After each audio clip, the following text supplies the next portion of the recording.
In the beginning, there was. Coming to theaters this summer. Coming to your ear holes next Wednesday. God, it is next Wednesday. Fuck. We're announcing our live tour. We got dates for it. We got dates for it. What cities are we hitting up, Riley? We're gonna do, I guess, up or down West Coast. We can go up then down then up, I guess, because we're starting at the top. And some cities will want 2 shows, right? We're definitely gonna sell out that big theater in LA with the pipe organ multiple times. The Hollywood Bowl That's the one. outside. Yeah, Hollywood Bowl, and then the other theater that you can see from the Hollywood Bowl. Yeah.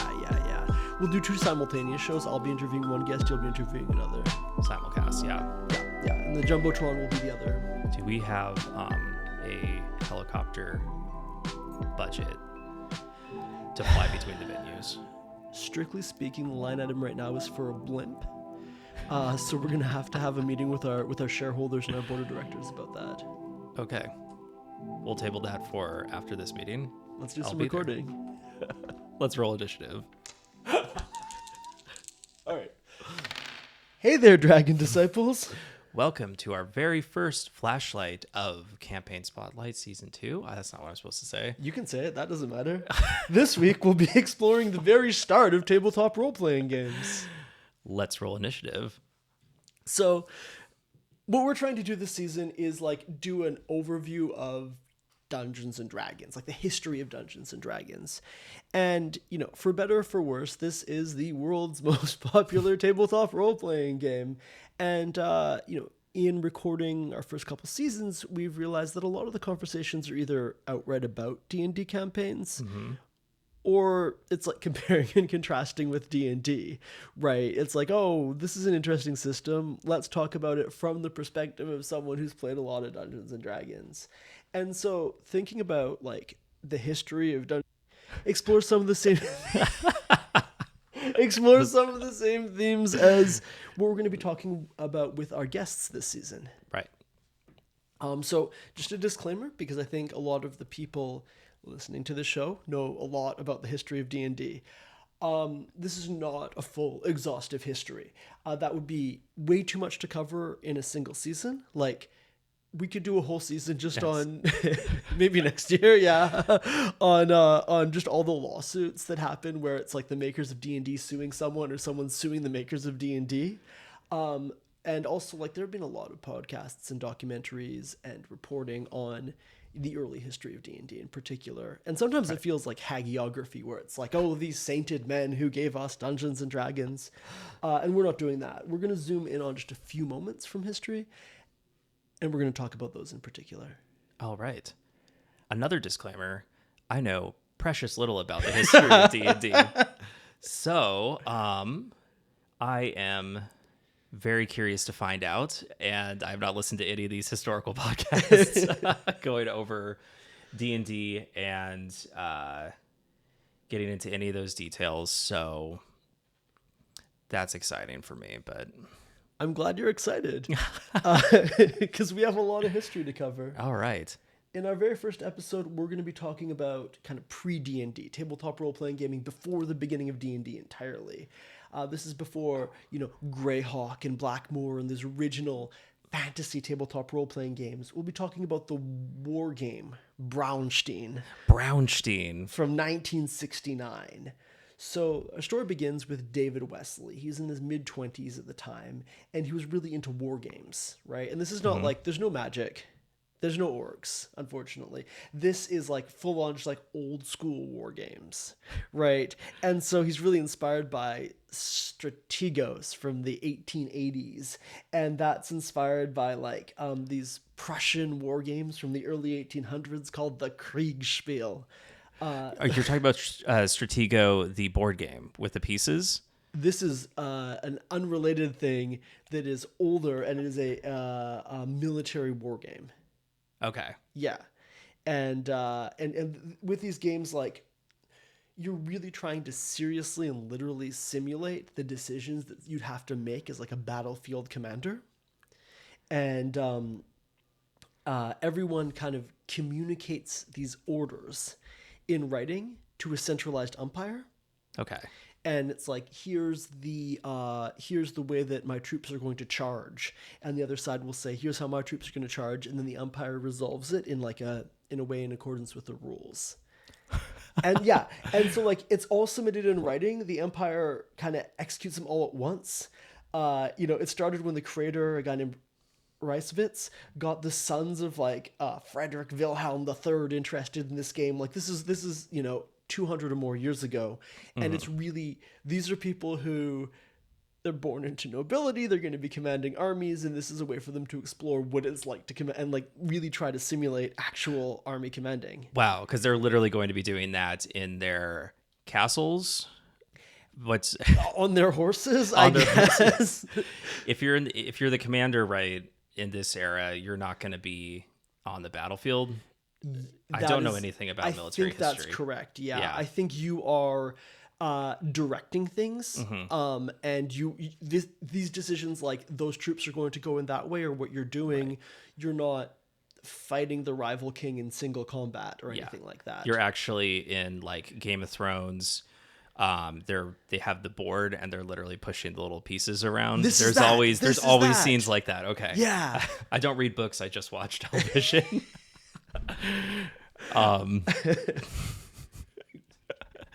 And yeah, that's exactly the way to think about it. Is those boards in Game of Thrones? Yeah, they're showing like something that was developed as this Kriegspiel in like Prussia in the 1800s. Right. Were they using just real world maps? They were using kind of battle sets. Okay. Right. That were, because this was not the whole strategy of an entire war. This is more about the tactics of an individual battle. Okay. And so they would make a map for that battle. The units you'd move around was like squadrons. There was no role play. One thing that I kind of am fascinated by, their dice were brutally complex. So we talked about Genesis last season with the success and failure dice. Right. Their dice were like that, but way more so. And that was where their randomness came from. Like way back in the 1800s, they'd already baked in the idea that you're going to declare what you're going to do and then roll some math rocks. Are six-sided die? No, for the most part, they were like custom items, because they have different outcomes on the different sides. Oh, so they're not numbers. They're like successes and failures and mixed failures, but they're also written on the die. Yes. Yes. And the dice are big, because this is not you're playing in your we have some big dice in front of us here. Yeah. I'm trying so hard not to play with them next to the mic, and I keep reaching for them. Okay. In that case, right, because these were games that were being played by the by people in positions of power to practice for very serious situations. Anyway, so that's what David Wesley was really into, right? This is 1969. He's in his 20s. If you think about the context, this is an era when the draft had been used several times in living memory, right? The World War II, Korean War. And so you could think that in popular consciousness, there was a lot more awareness of like military tactics, because conscription had pulled a lot of people into the military. And so he's running these games that are based on these very real military situations. But Braunstein is not really as much of a military game as the things that inspired it. And so we'll get into this later. Braunstein it's a big inspiration for Blackmoor, which is basically Braunstein but like fantasy themed, and then Blackmoor was a major precursor to Dungeons and Dragons, which added a lot of the rules and structure. And so Braunstein it's a war game inspired by the Franco-Prussian War, because they're really inspired by these like Prussian princes, right? And you're in a Prussian town right before the French army under Napoleon invades. Okay. Right. Tensions are high. Yeah. But rather than controlling like your squadrons are going to move around, you play as an individual character. And these characters are like university students, the chancellor, the mayor. You can play as a military commander, but you can also play as like a tavern owner. Okay. And civilians and other people. Yes. Okay. And it's all filtered through the lens of someone in the mid-20th century. Like, college student behavior is like, we're drinking and not paying our bar tab. Oh, no. And so what I find fascinating about this is these are people who really loved these very military games. Yeah. And that really tried to precisely simulate real combat situations. But when push came to shove, they were like, when we read up our scenario, we're going to let people embody individual characters. Everything's still going to be gritty realism, but you're going to be playing as like a person and not as the disembodied commander. You're going to be able to role play. They didn't. That was not part of the plan. Wait, so so you play a individual character, but Yes. they're not role playing.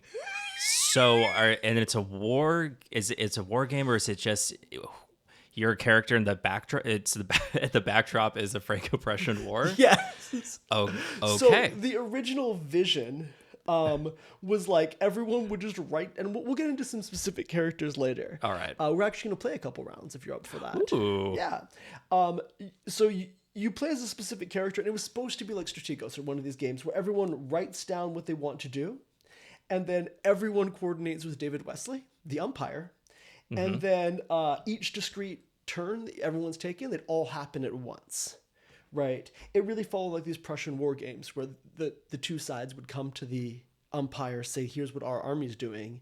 But this is like, you're playing a bunch of people in the town. I've come up with a bunch of characters. You're all going to tell me what you do in writing, and then I'm going to resolve the outcome. Does the umpire control the armies and other aspects? Yes, the umpire is also all the NPCs, effectively, and the environment. Okay.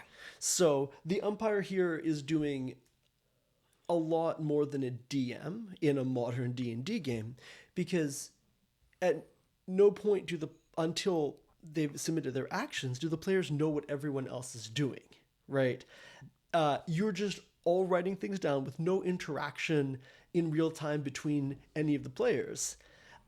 They could all be in separate rooms for all this in the design of this game, and then the umpire, it just goes and tells them what's going to happen. Okay. As a result.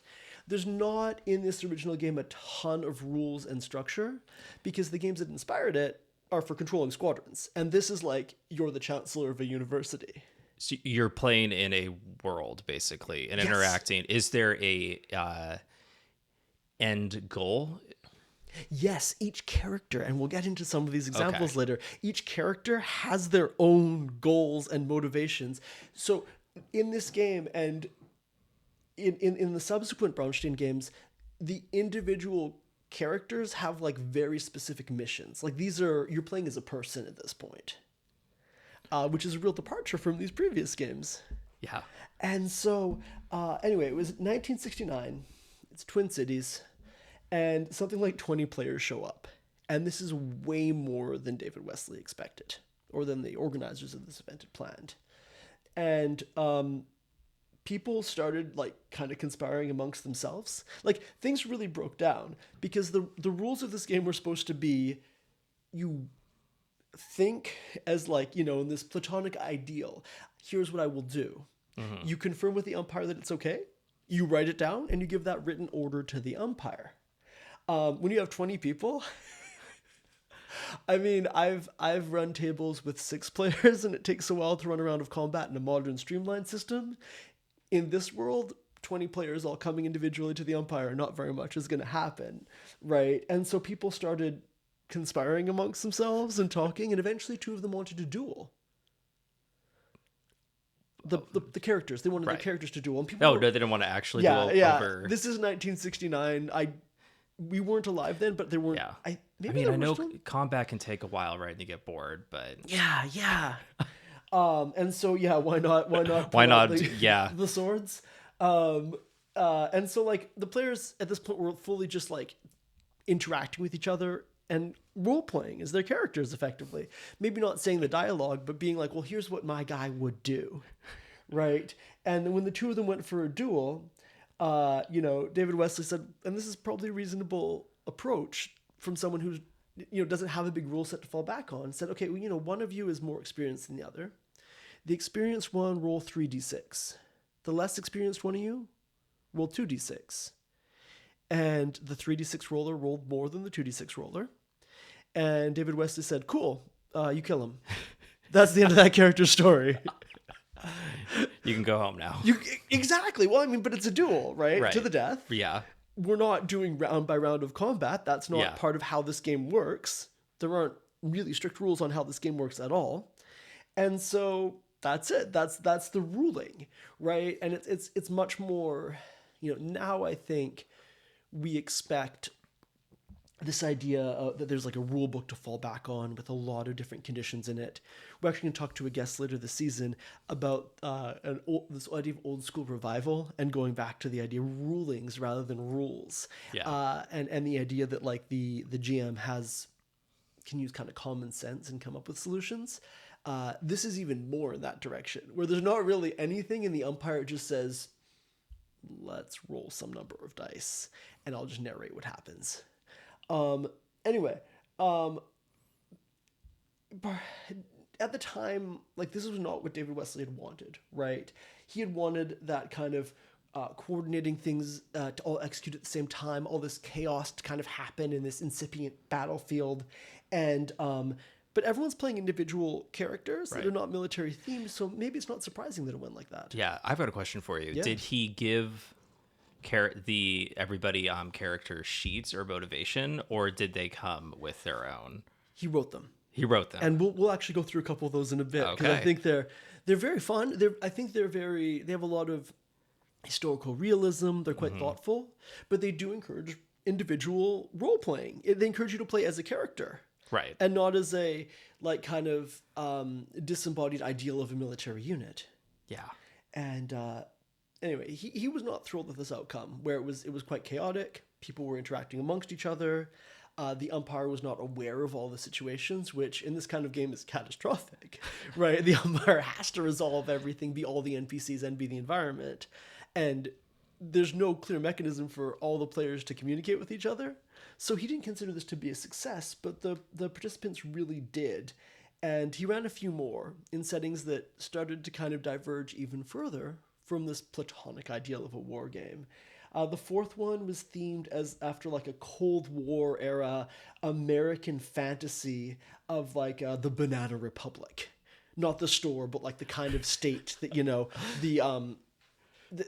the American government was at the time establishing, overthrowing, and meddling in, right? Right. And so you could play as like the head of the secret police, or a Marxist revolutionary, or a union leader. And so even in this first edition of Braunstein, the characters you're playing as are very filtered through the lens of a 20th century American, and of course they are. It's a game. They go even further in that direction by the time you get to this, like, what the idea of the head of the secret police or a Marxist revolutionary would look like. But they're, even though they are like fictional and like not of the real world, they are still grounded in the sense there's no magic. There's no monsters. There's no wishful thinking that can change the outcome in supernatural ways. Yeah. And so, one of the players, though, in that fourth one, this Cold War era Banana Republic fantasy, was Dave Arneson, who played a peaceful revolutionary in that setting. And he went on to build the Blackmoor setting, which was a war game with like explicit fantasy elements, and it ended up being a real testing ground for the eventual rule set for Dungeons and Dragons. And so people who experience this individualized war game scenario, and who liked it a lot more than its creator liked it, went on to be some of the people who started coming up with the Dungeons and Dragons rules. Side note, David Wesley later entered the military, and when he came back out of the military, tabletop gaming had gone full fantasy. And he was like, this is ridiculous. He wasn't happy. No. He's like, this is frivolous. This is this is not what I intended. Yes. This is not about the military and about simulating the real world. This has become like, I cast magic missile. Wait, people didn't want to play imaginary games only in the setting of the real world that they live in? Well, it's not really the real world, right? It's this real world through this lens of a specific era. But yeah, people apparently wanted to play in settings that were vaguely, and like, they're honestly a lot of, when you think of D&D settings and the level of technology and stuff. Yeah. We did end up with the Prussian wargame era as kind of towns have inns in them and like you can buy these goods and things like that. But he just did not like the fantasy element. So he kind of checked out, but more recently, he's been getting involved in documentaries. He's in the documentary Secrets of Blackmore about that aforementioned rule set, and he might actually publish the rules for Braunstein finally. Wait, he's still alive. Oh my gosh, yeah. Yeah. He was in his early 20s in Early 1969. 29. Okay. So he's older, but he's still alive, still active. Okay. And maybe someday he'll publish the rules for Braunstein. Well, we'll have to get him on the show. I'll reach out about booking an interview for season 3. Yeah, why not? Yeah. Let's actually talk through some of the characters from that very first game. All right. I have the write up in a very long text document here. We're going to just talk through. There's a lot of characters. So you can play as these military commanders. You can play as a banker, a tavern owner, the baron, a student. We'll just talk through 3 in the interest of not reading this whole document out loud. This is what we're using here is written by David Wesley in 2008. He typed this all up for Gen Con. And it's now available online. We'll link to it in the show notes. All right. So I'm going to give you some examples of what the characters you could play like. Who is this like Prussian loyalist?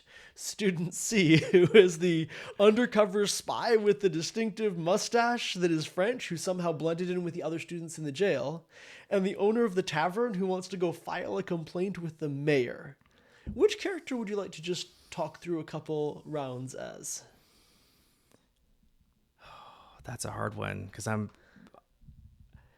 like the idea of costumes and mustaches, but Right. I also like the idea of walking to town hall and filing a complaint.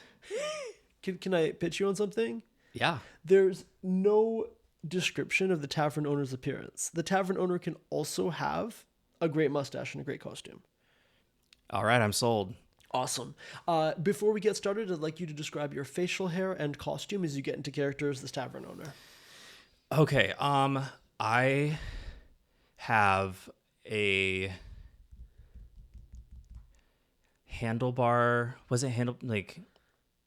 Let me paint a picture in my own. You're mind going to your before mind palace. Yeah, What was facial hair at my- 1790s Prussia? my mind tavern.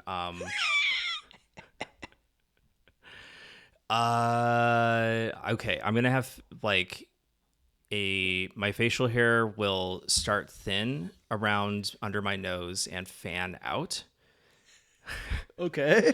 to the ends of my cheeks, which are rosy red from drinking on the job because Oh, I have to no. deal with rowdy students who have too much of their parents' money. I assume. What's the structure of Tuition in Prussia in the 1790s? yes? This feels like a backdoor pilot for our like history podcast. I'm assuming parents. I don't think they had student loans back then. Okay. Yeah. Are student loans an American invention? You know, you'd think I'd know this.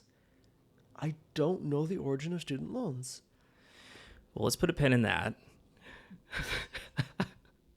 Usually the finance questions I'm so excited for. All right. Well, we're going to get back to Student loans. Tavern. Facial hair. facial hair. What kind of hats do Tricorners, I think. tricorners? Yes, that makes sense. The tricorners. My mustache is a bicornered stash. And okay, gosh. And then, do they wear pantaloons back in the day? It's Prussia. Are Prussians pirates? I was thinking Lederhosen, but that's not Prussian either. We can have them wearing.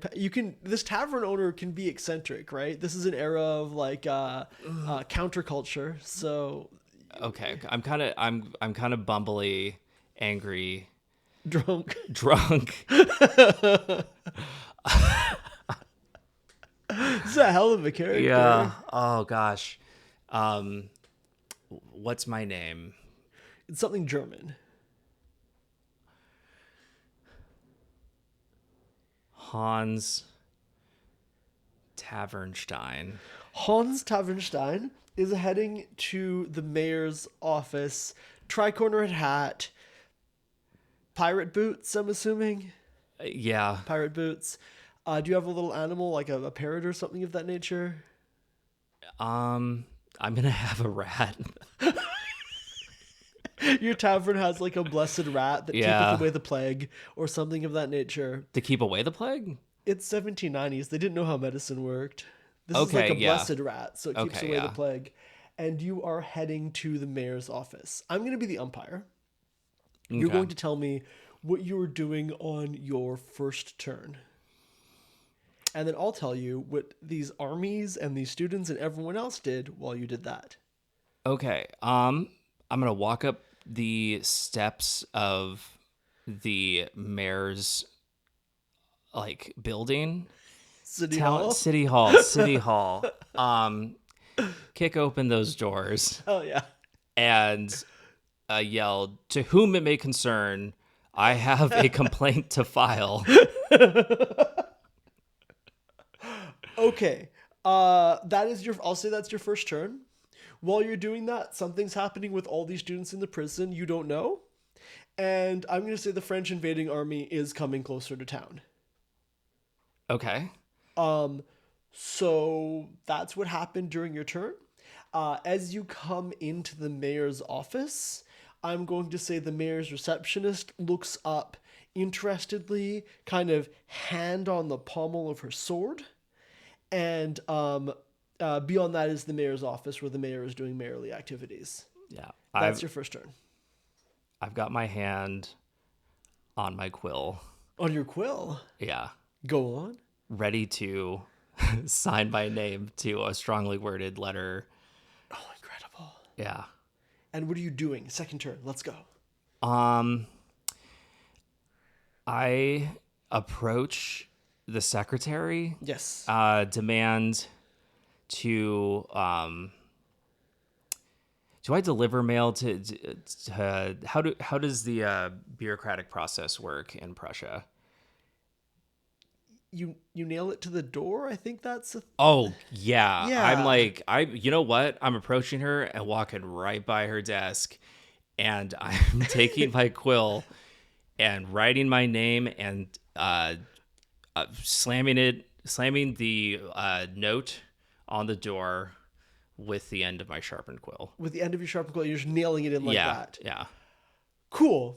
I love this. As you do that, I'm going to say that the Landwehr is like mobilizing because they've realized the French are coming, and like your town is going to be overrun soon. But you are occupying. I'm frankly more concerned about these students in my pub that I need the money from, but I don't need the headache. Relatable. Yeah, no. The mayor, who's kind of mollified by your use of the traditional German thesis delivery method, opens the door and is like, yeah, and like reads your letter. His brows furrow with intense concentration. I'm going to have you roll, and we're playing 1969 rules. So there's only D6s. I'm going to have you roll a D6.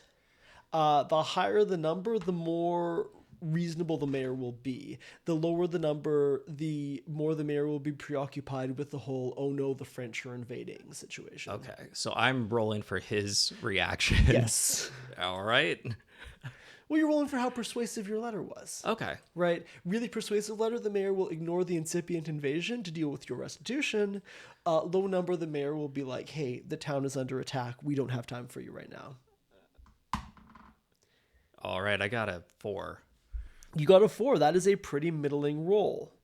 The mayor's going... It's a little bit above middling.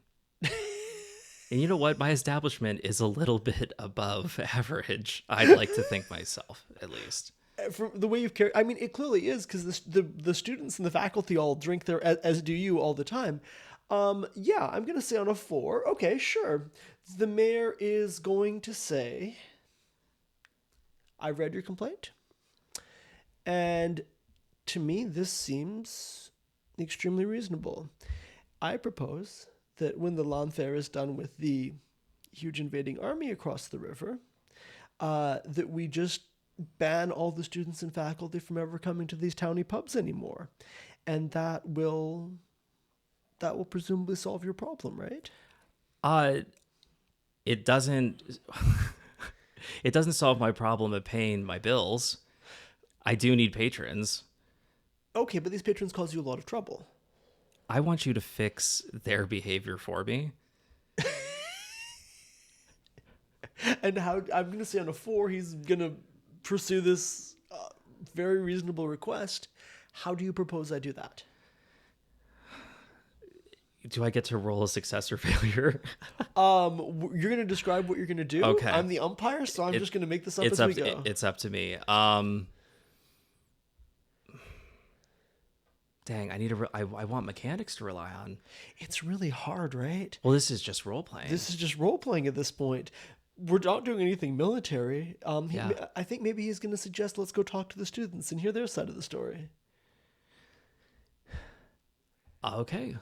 I propose that this forum happens at my bar. Capital. Mandatory 2-drink minimum.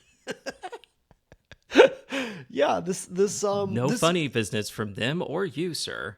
From me, says the mayor. He's drunk too. It's the 1790s. They didn't have water. They just drank beer. Here's what I'm going to get you to do. As you and the mayor walk through town to the jail where all the students are, to summon them to your bar, there's like an invasion happening around you. Okay. I'm going to roll 2d6 for the military. You're going to roll 1d6 for your ability to avoid the military. And if you don't roll a higher number, you instantly die. All right, let's do this. Can you roll 1d6 for me? All right, I got 5. A 5, that's promising. There's actually a non-trivial chance that I roll below a 5. First d6 roll is a 1. Oh, you might actually survive. Oh, now we're playing. 3. Whoa! That's 4 in total. Oh, sorry, I shouldn't shout into the microphone like that. You successfully survive. There's like, Yeah. I'm dodging cannonballs. You're dodging cannonballs. I'm gonna say like you shield the mayor from one somehow. Like, get down, Herr Mayor, and you're kind of running like you're doing a bit of a Tom Cruise scene, and you successfully make it. I'll say. You get the students from the jail. It's next to your tavern because it was easy to transport the students there. I'm guessing they're pretty close. We're now in your tavern with the mayor, all of the students, one of whom has a magnificent mustache and 4 locks, and you, the tavern keeper. Everyone has a drink, and time for your next round. My next round is just whatever I want to do. Yeah, you tell me. I'm gonna load up a keg onto a wagon out back, attach my horse to it. All characters have horses, I think, in this. I think a tavern would have a horse. Okay. That stands to reason. Yeah. I know nothing about horses or taverns. Do they have donkeys there? Yeah, they definitely have Okay, donkeys. I got a tavern donkey. I feel like you actually know more about how taverns work in the real world than I do. Sure. Yeah. So they have donkeys? Oh, well, mine does. Okay, cool. We're set. Let's not get bogged down in too much of the details, right? Yeah. I'm gonna go try to serve my beer to the invading army. So the mayor and all the students are at your tavern waiting for you to give a stern talking to. Your tavern is wrecked, by the way. There's just, splintered wood everywhere from the chairs. They were breaking over each other's heads. And you're going to leave and go give beer to the enemy army? I was under the impression that because I rolled high enough, the bear was gonna fix my student problem, and so I am just trying to. You know what? I'm just trying to survive in this economy. You know what? I got a product. I see thirsty. Like they're fighting a war. They're probably thirsty. And there's no fresh water. It's scary. They might have shaky hands. Nothing steady little as a shaking liquor? hand, like a little beer. Yeah. Cool. So you have a keg of beer and your donkey, and you're heading back out into the battlefield to the enemy soldiers. Yes. I'm gonna have you roll a d6 to see how well you make it up to them, like how successfully you navigate the battlefield with your donkey and beer. Because now you're not running with the mayor; you're ing a donkey. Can I put a white flag up with a little beer stein on it to signal that I come in peace? And I don't see why not. all right, will that give me advantage on my roll? It absolutely won't. There's no advantage. Is there no such thing as advantage It yet? hasn't been invented yet. It's 1969. Nice. That's a 1. That's a 1. Your wagon part takes a cannonball, and I'm going to say the barrel just like rolls out the side of it. Oh, it doesn't explode? I think it would have exploded on a 2. On a 1, you're stuck with a situation where you could roll the barrel all the way to them. It's just going to be annoying and dangerous. Because there is a military revolt happening around you, and you hear gunfire inside your... You hear sword fighting. You hear sword fighting inside your tavern. You're outside. Barrels rolling away. Okay. There's sword fighting inside your tavern. Okay, is the barrel rolling back towards my tavern? I'm going to say it's rolling... I'm going to say it's actually rolling in a different direction. You're going to have to, like, recover that barrel or write it off. Oh, what's a real Sophie's choice here? Okay, I'm going to abandon this side quest. I got to get back to my... All right. I got to get back to my tavern. It's... You get back to your tavern, and you find that while you were gone... the leaders of these two student factions, the kind of pro-French ones and the pro-Prussian ones, are they're sword fighting each other. And meanwhile, one of the students who has a magnificent mustache and an interesting costume is slipping the mayor 20,000 marks. And I see this. You see this. I'm beelining it straight for that money. Oh, the mayor sees you coming and realizes that he's been spotted. Yeah. What's your plan? Wait, the mayor's on the make with... With the French spy. What? You had no idea. Oh my gosh. So I'm coming towards the mayor? I'm going to say you're coming back into the ruins of your tavern, and you see the sword fight is happening, and most of the students are watching that. But this one student, magnificent mustache, is slipping bribing money. the mayor, like a lot. Okay. I'm gonna yell, I'm the only one who does business in this business.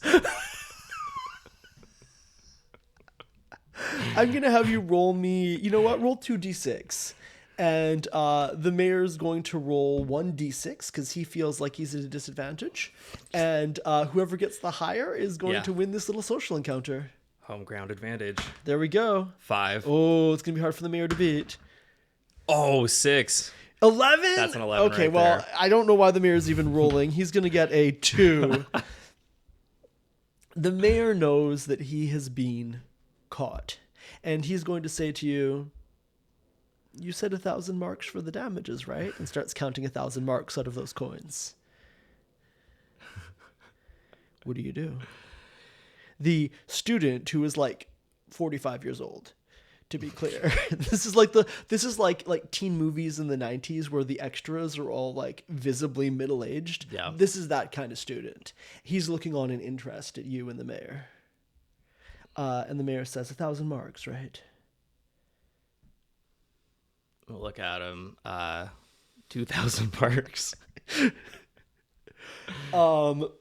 He shrugs and sighs and counts out 2,000 marks for you.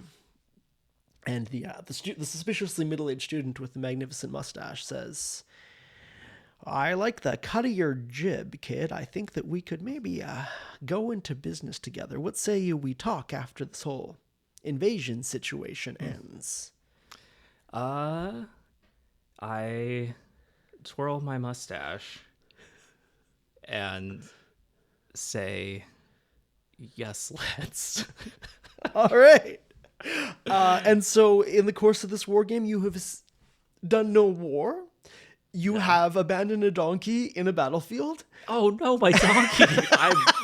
I turn and And you've successfully been drafted as a spy into Napoleon's army. oh wow! I think this is a really successful playthrough. I think it's kind of a successful game. I see why this inspired generations of role players, candidly. It is very fun. Yeah. I think that's a good place to wrap up our in-depth immersive roleplay. Yeah, look, I think these games, they have a very different approach and a very different kind of set of stated goals than like the games that eventually do become TTRPGs, right? Yeah. It's a historical fiction. Everyone coordinates at the central umpire.